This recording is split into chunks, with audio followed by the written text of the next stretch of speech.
Okay.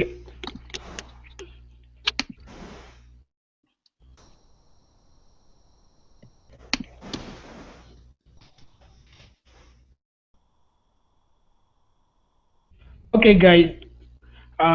Welcome to everyone. I'm Bumi Ajulore, and I'm welcoming the participants to this session of the Global Landscape Forum Youth Program. The webinar titled "What are landscapes in the context of the Global Landscape Youth Program?" Before we go forward, before we proceed, I will quickly like to run you through the technical issues of this webinar. First and foremost, if you look at the left-hand side of your screen, you will see an icon titled chat. With that, you may be able to ask questions or make comments along the webinar. Then, okay, let me share my screen as I do that. Excuse me, please.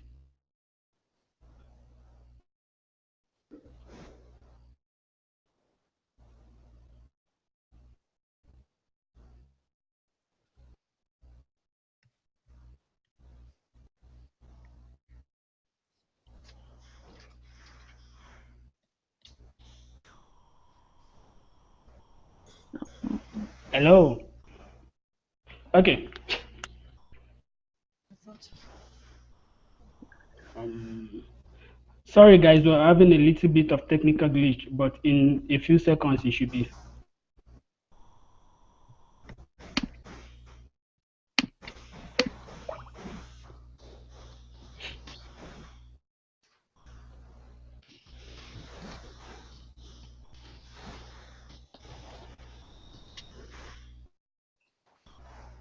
Okay, so let me just continue then without sharing the screen. If we look at the on the left side of your screen, you will see the icon called chat, where you can, through this, you may be able to make comments or ask questions or anything you want to do along the webinar. So we know what you think, and we can give you some time to talk.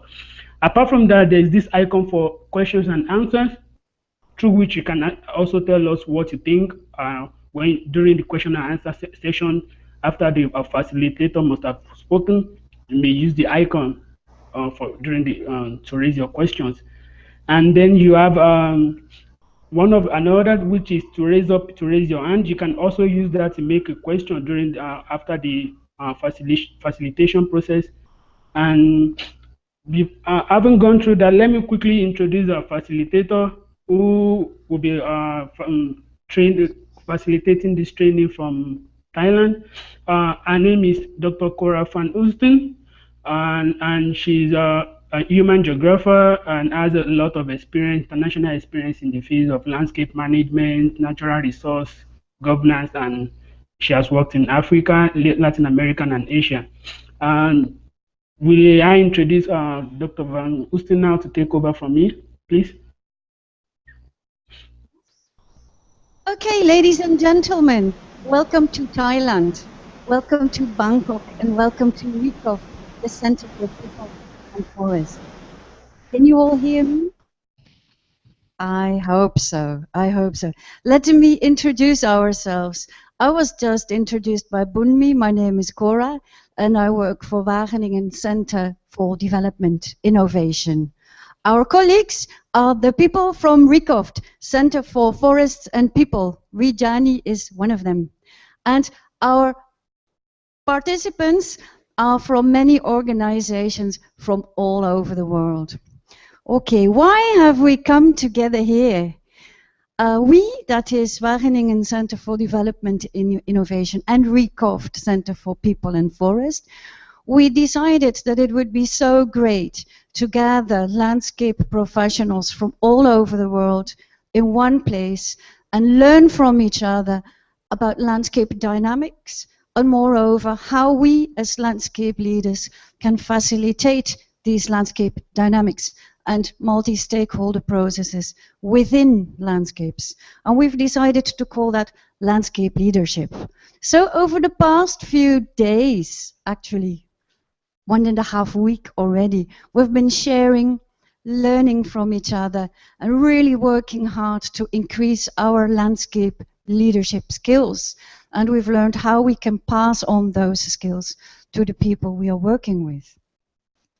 The setup of this course is that all participants have brought their own cases with them.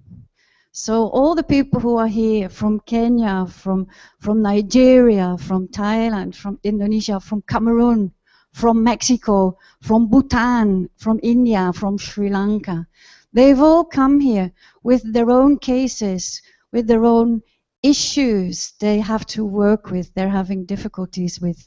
And together we've been analyzing these cases from a landscape perspective.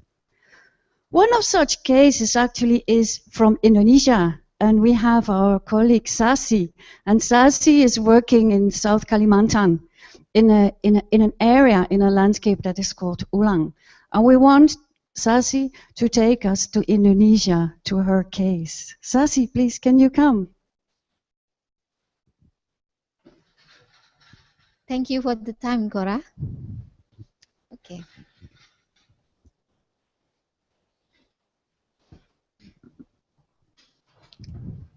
Okay. This is our landscape. Okay.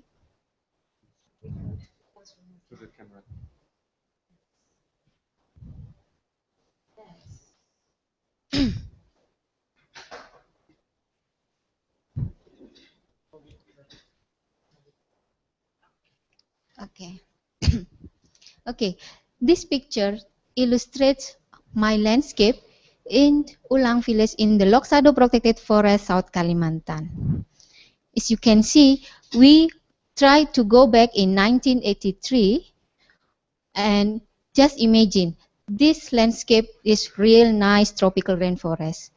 And after that, you can find so many villagers who living inside the forest and also in surrounding forest to do their daily life, for example, like agriculture activities, farming lands, collecting forest products, and also these Dayak Bukit tribes have the sacred forest. That's the implementations of their religion. The religion is animism.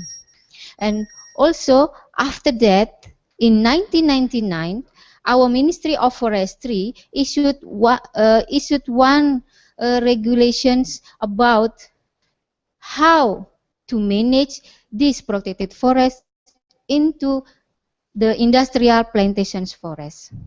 So after that, many stakeholders came in this landscape for doing their oil palm plantations, also doing coal mining, both legal mining and also illegal mining. After that, in 2001, Alliance of Indigenous Peoples who really stand up to fight their rights because their landscape is become shrink. And in 2014, our governments changed their rules to have customary forests. But some problems still exist in this area. And our group discussions defines that the major issue is about unclear property rights of the land use. How does it play out in this area? It happens because the change of the government rules from 1999 to 2014. And of course, the second one, it develops to be a conflict between many stakeholders. This one, if you can see, some village also have a conflict to use this land use. And these ones, from these Dayak Bukit tribes with the stakeholders, another stakeholders, for example, private companies or investors who are really interested with this area because we are really rich with the natural resources. And then also the governments. So who are really involved in this issue? This, my local community, who are lose their rights, and also local NGO who wants to stand up, to fight, to help these people to get their rights again. And also for the investors who are really interested in this area. And government. because government changed their rules 3 times from 1983 to 2014. And what is exactly the major issue? Yes, as I said, the unclear property rights of the land use. So why this become an issue? Why this become a major issue? Because it links to their major livelihood. It links to their daily life. It links to their traditional rules, how to use, how to manage their forests. And also it links to their belief that their belief is animism. So they should protect their forests because trees also have spirit, rock also has spirits, and after that. So therefore, as a victim, Dayak Bukit tribes want to obtain land use, to obtain sustainable landscape management to secure their lands. Okay, I think that's enough. Thank you.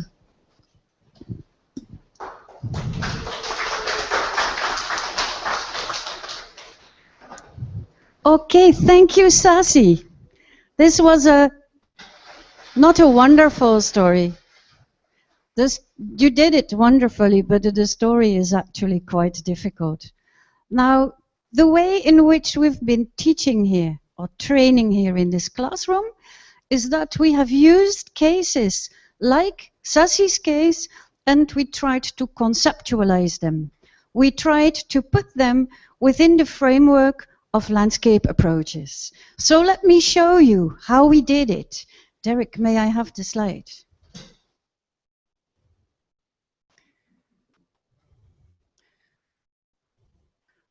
Yes. We took the case of Indonesia, Sasi's case in South Kalimantan.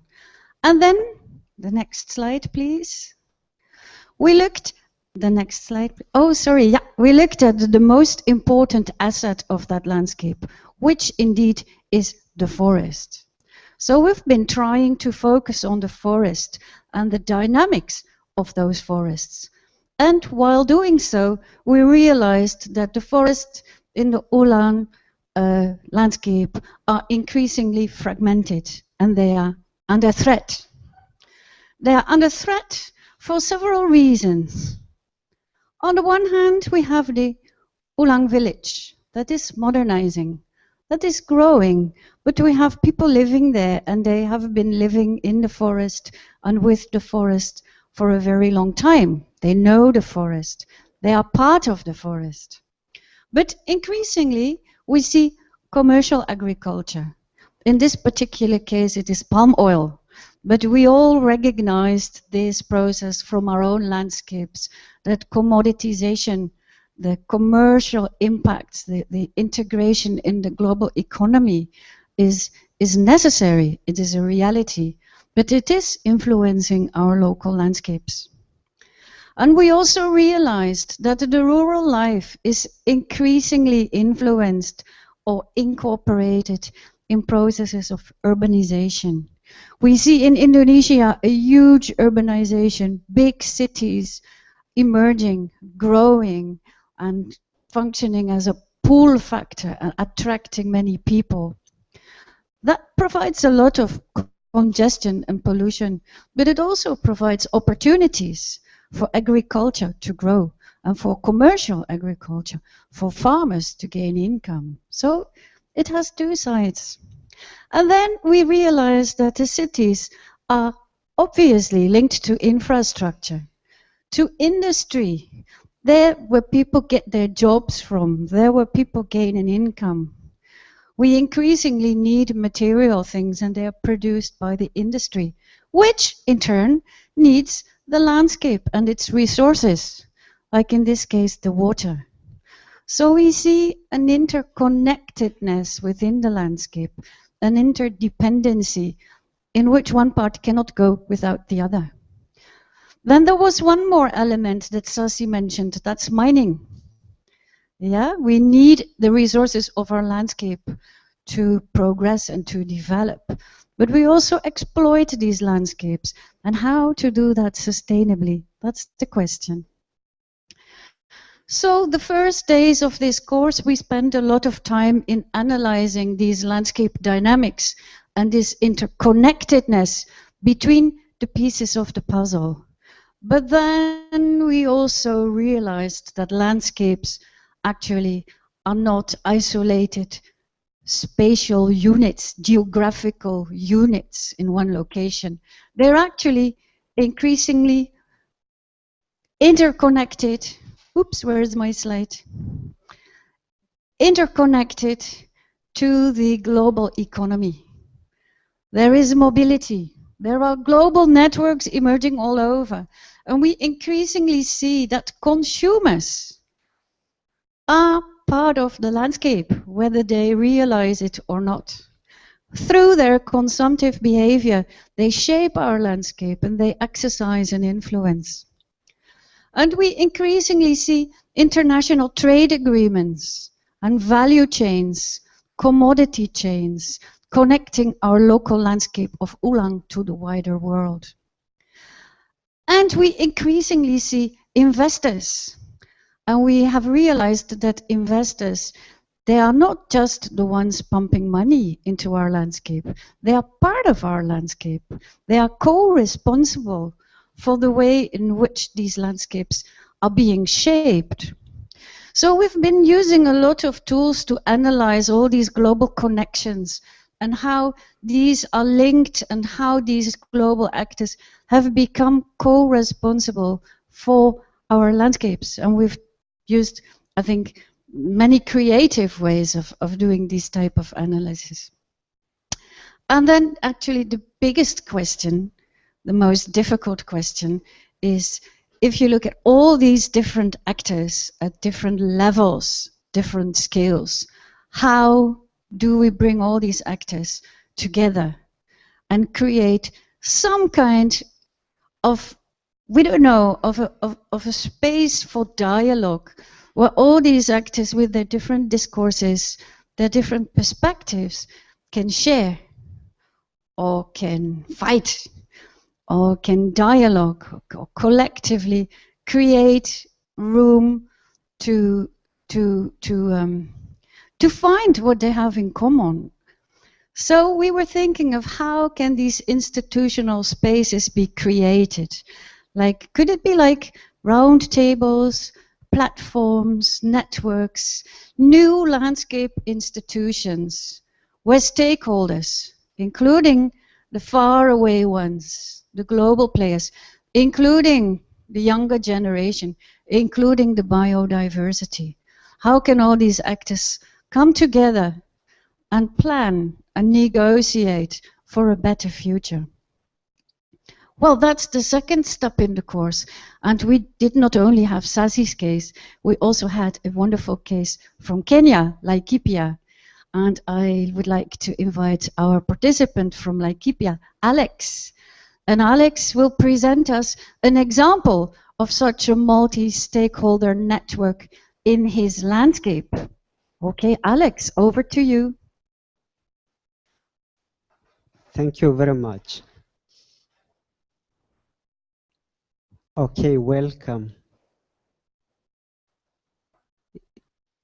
As you can see,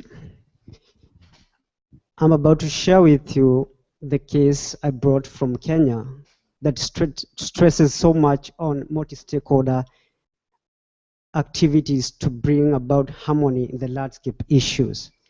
Okay, I'll give you a brief history of the landscape. Before 20th century, Laikipia Plateau was mainly inhabited by the Maasai before 20th century. At around 1904 and 1911, there was signed the Anglo-Maasai treaties that established common ranches for white settlers.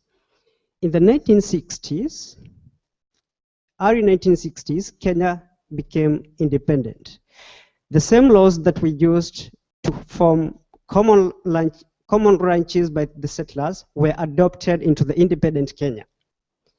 In the 1970s, the Kenyatta government settled some other people from other regions into the landscape. In the 1990s, there was increased clamor for constitutional change that would bring about change in institutions that govern resources that are common to the people. In 2010, we got a new constitution, the constitution we're using now. In 2014, we have a lot of laws and good institutions unfolding that will help address some of the issues in the landscape. Good. In the landscape, it's a beautiful and rich savanna ecosystem. It is on the leeward side of Mount Kenya to the southeast, stretches to the edge of the Rift Valley to the west. So you can see much of it is savanna, and it's rich in wildlife and some small patches of forest to the west, a small patch to the southeast. So much of the resources here is wildlife and some forest resources. We also have water resources. Now the issue is the people in the land feel, and mostly indigenous populations feel, that all is not well if the resources, mostly from wildlife, are not shared equitably. So the main problem, as per the case I brought here, is inequitable sharing of the benefits accruing from exploitation of the wildlife resource among other resources. So, okay, that being the case, we find that about 3 years ago, there was realized that there was need to have a way to bring on board various perspectives on the landscape so that we could chart a way forward. And there was formed a network of stakeholders comprising of tourism operators, commercial ranchers, business community. As you can see here, there's a dialogue table and an acacia tree. We also have the water resource users associations and community forestry associations. All these stakeholders coming together to form a network that is called, by the name of the landscape, it's a landscape-wise network called Laikipia County Natural Resource Network. And it is mandated to look into issues revolving around natural resource, the exploitation, the benefits.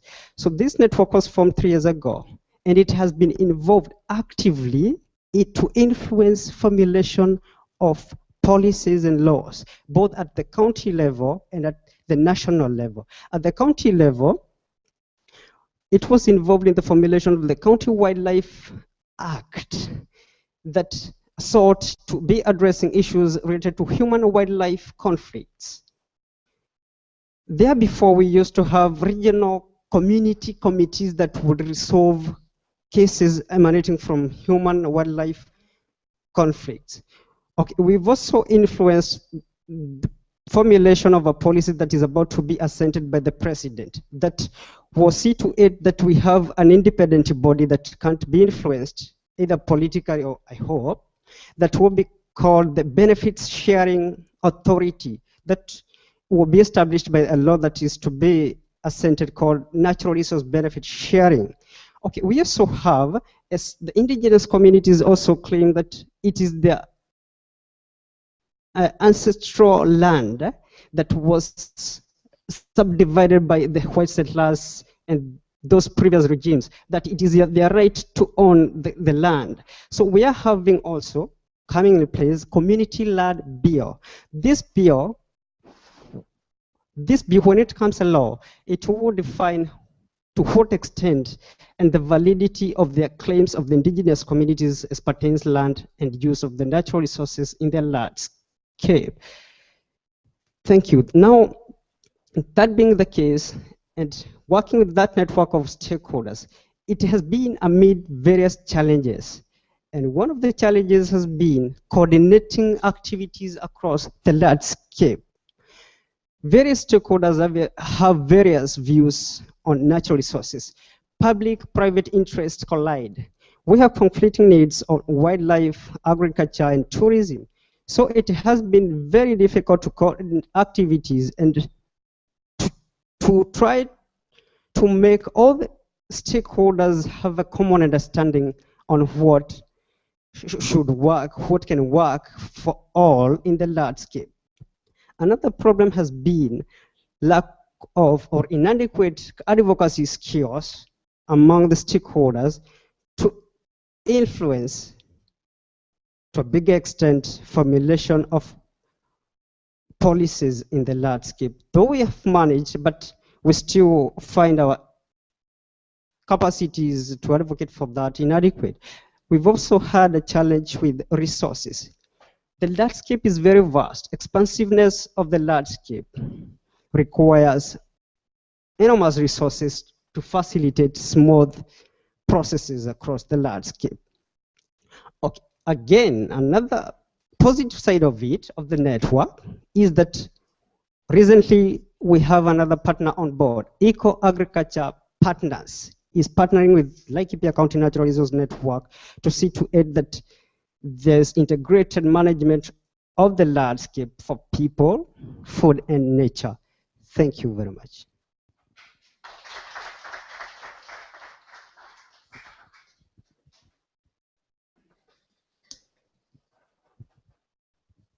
Thank you, Alex, for sharing with us the really complex and interesting case of Laikipia, Kenya. And I think you identified a number of challenges, but one of the main developments has been this setting up of the multi-stakeholder dialogue. And setting up of such a multi-stakeholder dialogue really, in essence and in part, requires some form of leadership. And the question that we've been talking in the class, in this training, has been, what is a landscape leader?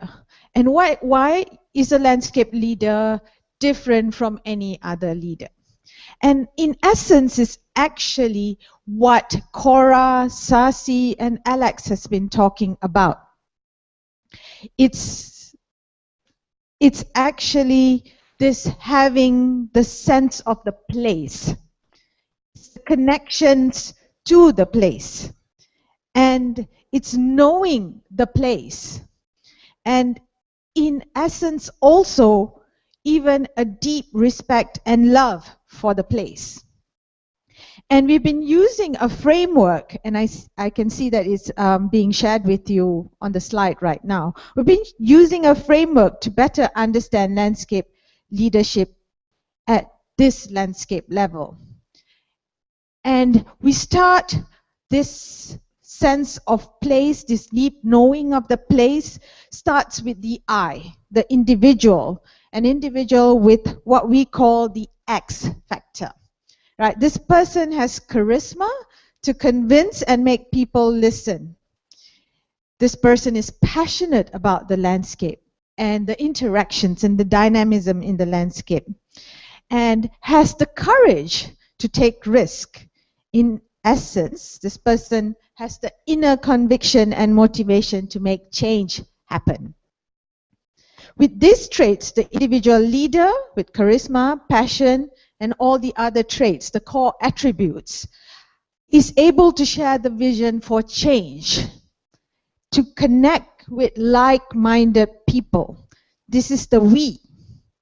That is the co-creation of a shared collective vision for change and action to make changes happen at the landscape level. At this juncture, there could emerge a number of landscape leaders. Taking into consideration the shrinking and expanding of the landscape that Cora described with her puzzle, we touch upon describing the landscape. We move to the they, the collective group, realizing the need to bring other actors into the landscape to make strategic connections. This is alliances, partnerships, or networks with actors. Typically, this would be connections with markets, connections with academic institutions and other actors. This, I feel, creates the impetus for rocking the system, so to speak. This is where there is an avenue and space to set agendas, to change rules, for negotiating, for claiming and granting of space. The it, where changes can happen at the systemic level, where the vision of the change for the landscape is actualized for the actors within the landscape. So this framework, we feel, has been something that helps us to understand really this process and this concept of leadership at landscape level. And I will pass on to Cora to kind of wrap up our discussion for today. Thank you, Rejani. I forgot to properly introduce Rejani Kunjapan. She is one of the RECOFT experts and trainers, and we are working closely together here in Bangkok. Also, we have Toon de Bruin, one of our Wageningen colleagues, who is with us, and Ronna Kohn, the chief trainer of RECOFT, is also with us. Okay, we are receiving questions. We are receiving difficult questions. We are receiving a question like, how can collective action be achieved? We are receiving a question like, what is a platform? And we have received a question, how do you practically involve global stakeholders? Well, I think, Rejani, you have partly answered these questions by using the process of moving from the personal leadership styles to the changing the system. This is highly conceptual, but I would like all participants from around the globe who are watching us to think over these questions and bring them along when they come to the Global Landscape Forum. That is actually one thing I would like to say now, because you might like our course and you might like our international setting. So I would like to invite you. May I have a slide? Yeah, you can join us. We hope you will join us. You can join us during the Global Landscape Forum, during the masterclass. That's what the youth is organizing on Friday the 5th. That's the day before the Global Landscape Forum. I think you can still sign up. And maybe, Michelle, you want to put the link for signing up into the chat box. Then, if you really like these landscape approaches, the multi-stakeholder processes within landscapes, and the landscape leadership, if you're really attracted by our story, then you can go to our website and actually you can already apply. You see here the apply button. And I've heard that there is already a rush, but if you're fast, you may get a scholarship. That means that our sponsors will pay for your ticket and your boarding and lodging. So apply and make sure that you join us here in Bangkok next November 2015. Here is the link for some people. Maybe, Michelle, you want to put this link in the chat box. I am not sure if there are questions from our global audience. Maybe, Bunmi, can I hand over to you and let us know the questions which have been asked so far?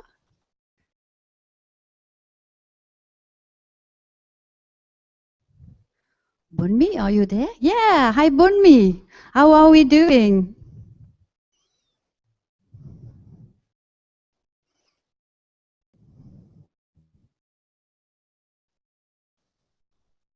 We do not hear you, but we can see you.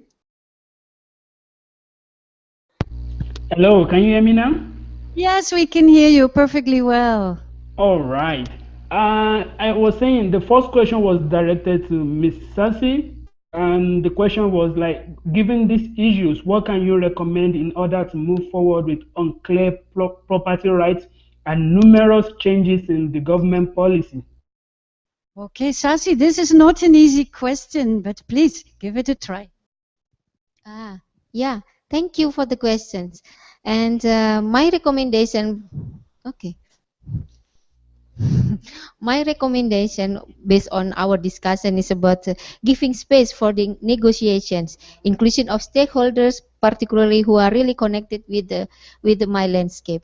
For example, from local people and also private sectors, also the government and local NGO or international NGO, and also giving space to have a public hearing, particularly for the local people. Of course, we already did it with the Alliance of Indigenous People, but I think this not really enough to have this kind of alliance. But maybe our governments give us public hearings, and also the third one is about respecting. Please respect their rights to have their lands, and because you know their traditional knowledge, they live for many centuries in their village before our independent days in 1945. So they're living for many centuries over there. So I think let's work together to have a better future. Thank you.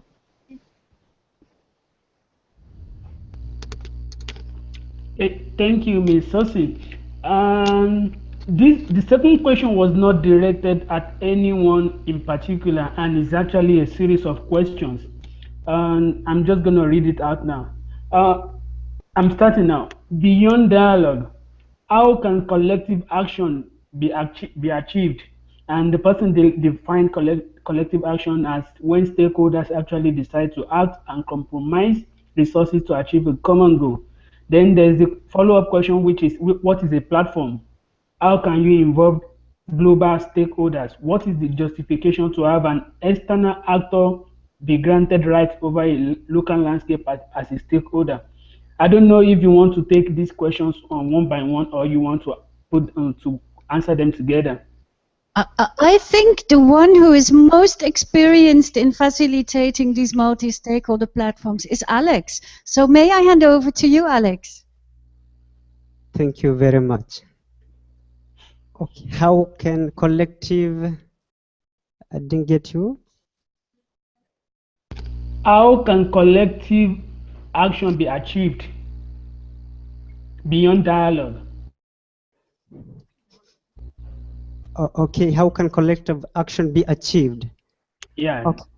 Beyond dialogue, yeah.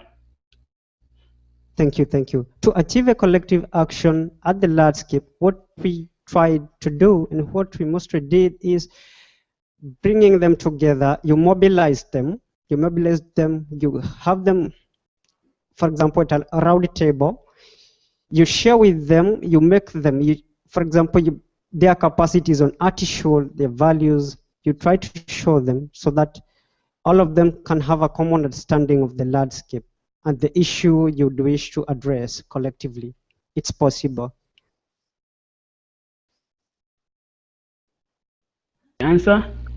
Thanks for the answer, Alex.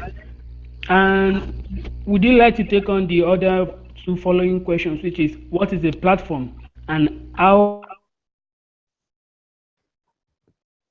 Thank you. The platform we are having is a network, a platform that encompasses various stakeholders in the landscape, various players in the landscape.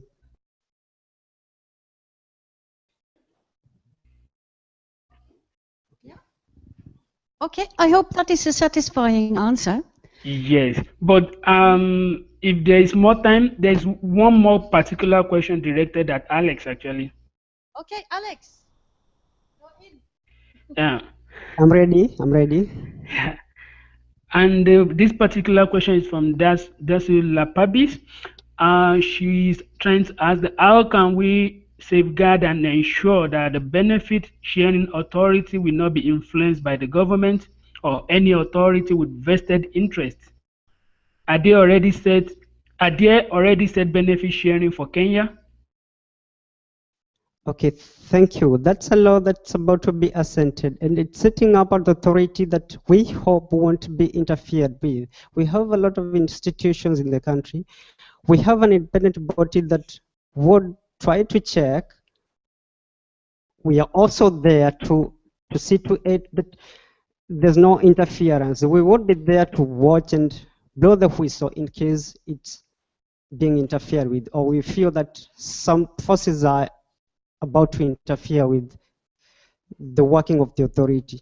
We are there as watchdogs, the community and the network as well. Finally, Alex, before you go, the last question to you, please. What is the justification to have an external actor be granted rights over a local landscape as a stakeholder? Okay. Do you want me to take that again? Yes, please. Okay. What is the justification to have an external actor be granted rights over a local landscape as a stakeholder? Okay, thank you very much. Rejani is willing to help me address that, please. Okay. Right, so, thank you, Alex, for the justification. Maybe not really a justification, but when we talk about rights on the at the landscape level, and rights really is about a bundle of rights. It's a number of rights that is granted by any authority, for example, which we call the duty bearers.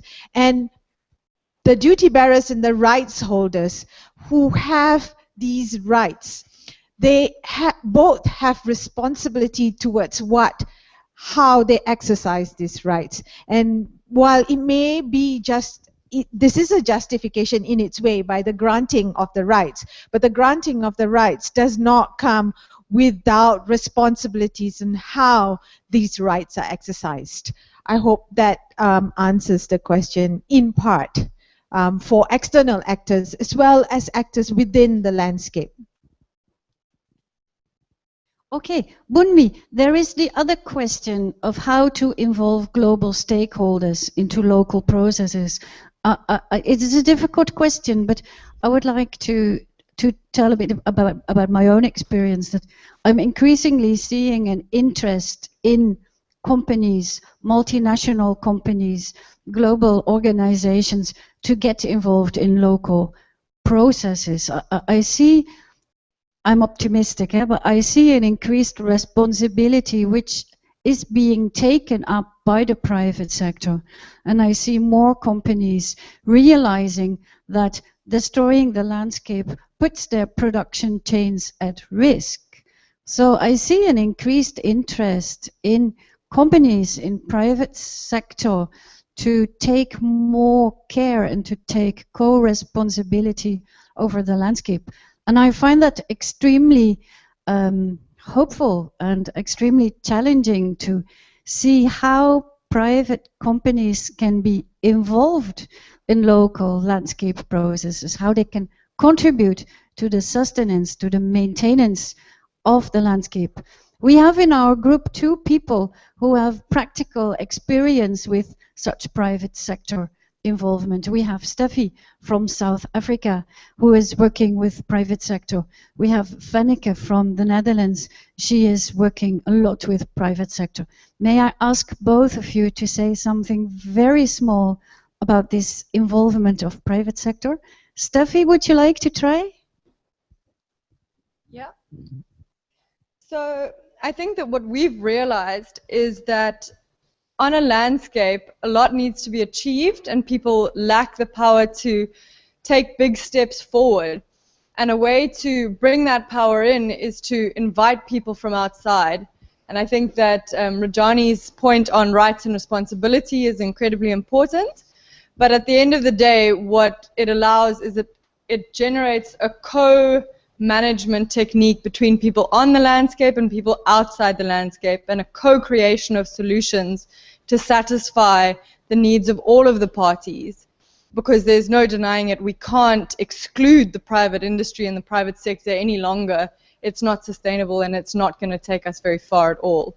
So that's what we found in some cases in South Africa that's been really enlightening and allowed us to proceed forward in leaps and bounds. Fanneke from the Netherlands and working in Indonesia. Hello, welcome. What I would like to say about the involvement of the private sector in restoring landscapes is that they are the future. They see the importance of their presence in the landscape, and they are willing to be part of the landscape. And it doesn't have to be traditional. They are part of the landscape, as are the consumers. For instance, in Europe or in the United States, we are part of the landscape, just as Cora also said. So that's the future. That's how we look at it, and how we have to evolve it, how we have to work on that. Maybe just to finalize, another very hopeful thing that I notice is that investors, global investors, increasingly realize that there are so many degraded and damaged landscapes in this world, and that investing in restoring them, investing in bringing their values back, is actually a very good investment opportunity. You may not get maximum financial return out of that, but you get a lot of social return and natural return, and it may even give you a really good inspirational drive, which could be seen as a return on investment. And yes, I'm quite optimistic that that will happen soon. There are two more questions. For whom? Okay, the issue of gender and women inclusion in landscapes. Would that be a question for Stella, maybe from Cameroon? Would you like to answer the question how to look at gender relations in landscapes, and what's the role of women in landscape approaches and dialogue? Thank you. I see this as a very important aspect. Women, they should be part of landscape management because they are in direct contact with the resources. They use the resources. They know how to manage it. But in most cases, decisions are taken without them, and which is not a good thing in the management of a landscape. So it is important to include to incorporate women in the planning process of how to manage a landscape. Thank you. Okay, we see there is another question. That is, the question is about bottom-up versus top-down. And the question is, should we approach a landscape from the top down, the planning, the designing, and the control? Or should we approach it bottom up, the co-creation and the dialogue and the working from the bottom upwards? That's a nice question. I think we have tried to approach landscapes as networks in which we have local players and national players and international players. And when you look at the landscape as a network, I find it hard to make the difference between bottom up and top down. I think you need them both. And I think a real dialogue is actually and the bottom and the top dialoguing together. Maybe Rajani, can you show us a box? Maybe, or yeah, we've been working a lot on this idea of act globally and think locally, or think globally and act locally. And we need them both. And we think that is the interesting part of the landscape approach, that it allows you to look at the landscape from the inside. We have a lot of things in the box.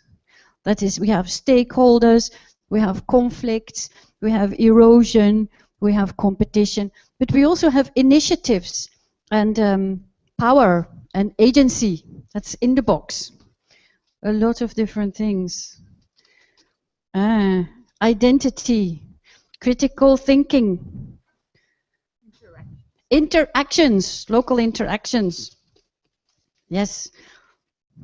Knowledge, and sharing. That's inside of the box.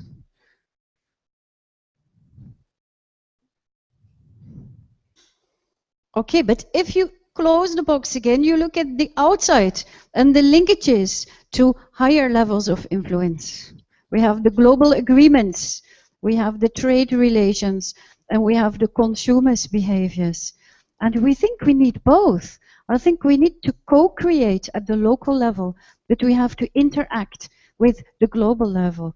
And that's the way in which we've been approaching our landscapes during the course.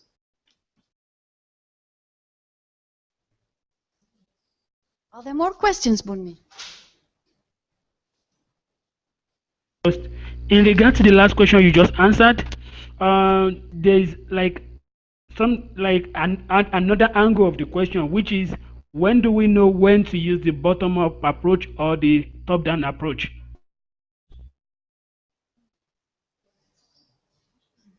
Or when should we decide when to use the top-bottom approach or the bottom-up approach in multi-stakeholder setup?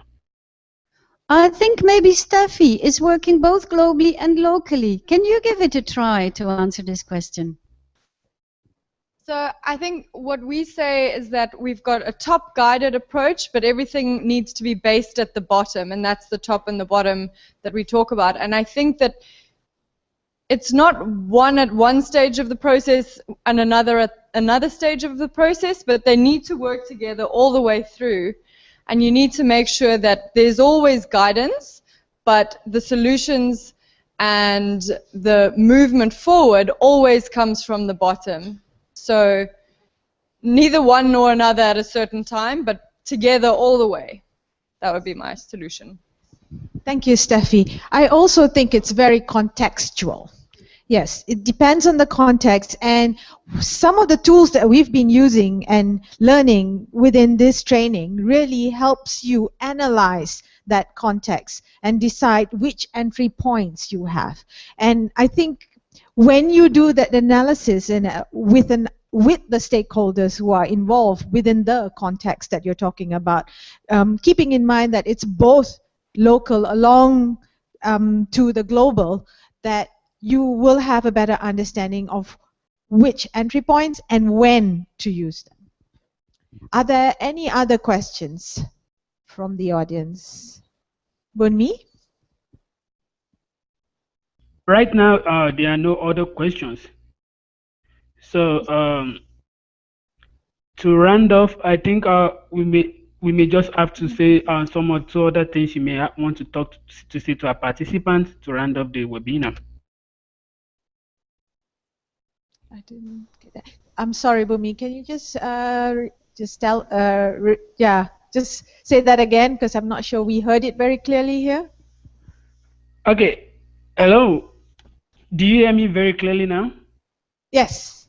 Okay. And I said there's no more question for now. And I don't know. Oh, actually, there is another question. There's a question from Joanna.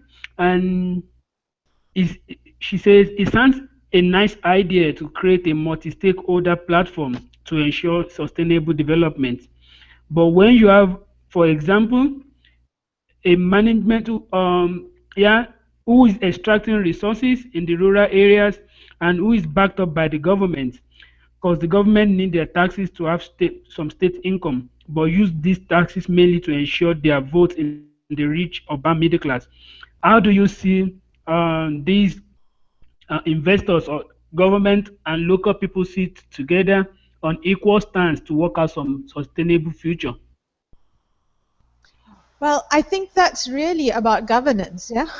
And when we talk about governance, it's really ensuring that the sharing, the benefit sharing, the benefits from the resources go to the different stakeholders who have a stake in the landscape.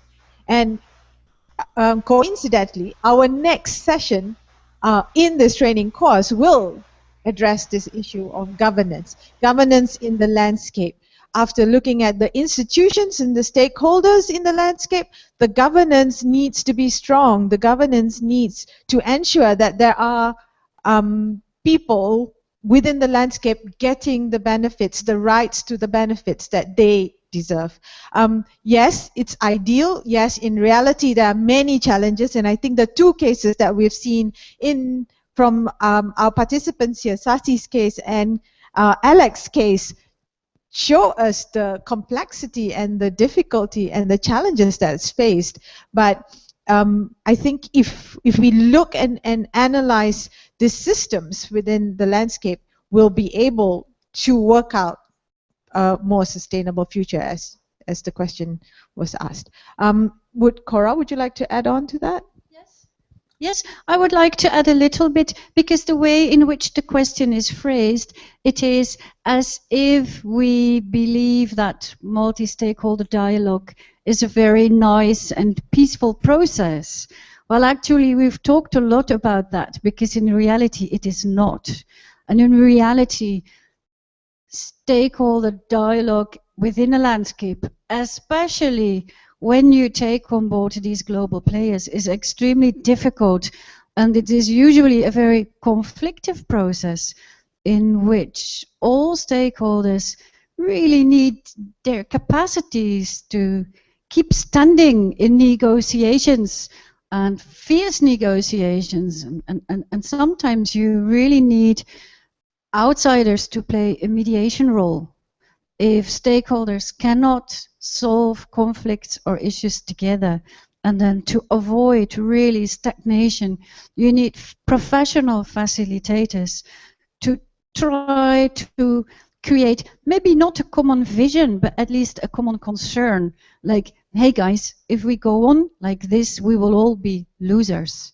Now, how do you get to that common concern? We've been working a lot on it, and it would be difficult to talk about that in 1 minute only. But I think maybe global audience, think about how these processes play out in your own landscape. And when you come to the Global Landscape Forum, share with us your examples so that we can analyze them together and see if we can break through stagnant processes. And if you really struggle with these issues, I would like to invite you again, please apply for this training course so that you can be here with us in Bangkok next year, and we will take your case and try to help you through this difficult stakeholder process. I think, Bunmi, that's we're getting to 10. Could you maybe round up in a nice way?